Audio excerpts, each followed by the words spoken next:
Grahamstown, a city that is famous for all sorts of things. Its churches, its pubs.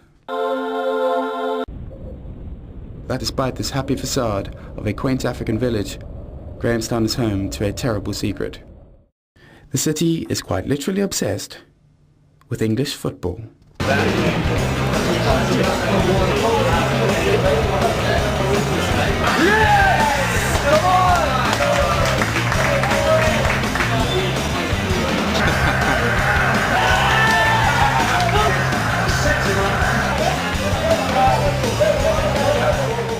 Godfrey is a Liverpool fan and has been since 1987, when he was 4. Dustin, an Arsenal fan, describes his visit to Arsenal Stadium as the greatest day of his life. And Norbert is a fervent fan of Higginbottom United, but nobody really cares about them.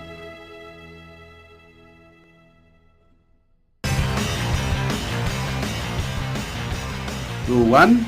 He knows his priorities. If I'm working, then I'll bring my papers to watch the game in the common room here. Yeah, I make sure that I watch every game. I try to watch every single game that I can. I usually go to a bar and watch with a couple of other Arsenal friends. Rule 2. He knows his allegiance. You know, you tend to aspire to activities which are done in such a professional manner, especially coming from the first world, obviously. You know, those guys are our heroes.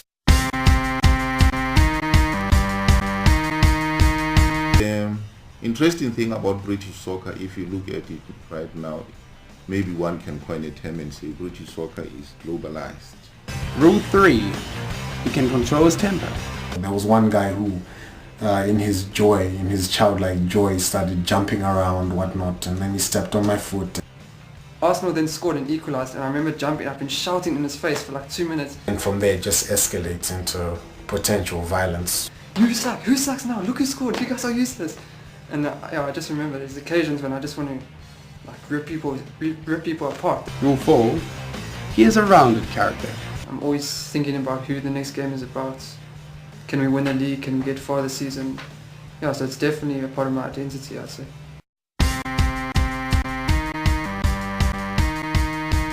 You identify in order to make up for certain gaps, if you want to put it stronger, deficits or weaknesses in your own character. Everyone needs attachments just to keep them going, and when you know that there's a season coming up and when your team is playing next week, then it's something to look forward to. Rule 5. He shows restraint. Whenever I see something that's advertised from Arsenal, I buy it. This was actually the first Arsenal shirt I ever got. I've got about 4 now.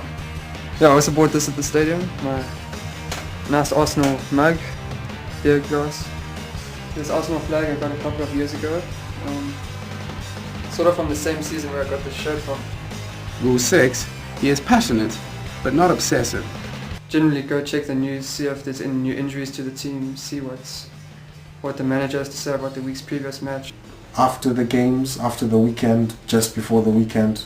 And then as the week goes on, just getting prepared for the preview of the next match. Just see what's going on, see the lineup, see who's playing, who's injured. Talk to the rest of the fans, see what their opinion is. Yeah, surf the internet, yeah, have a few discussions. Yeah, that keeps you going throughout the week. If you lose on the weekend, you just remember that there's a game on during the week, so it's something to look forward to. If you are waiting for it, you are not only enjoying what is there, but you are waiting for it. I think for me the warning light is flickering, it's taking up too much. Yeah, basically it's a non-stop process of going from match to match. Rule 7. He knows it is just a phase. One would expect after the age of, let's roughly say 23, that the importance of that would disappear.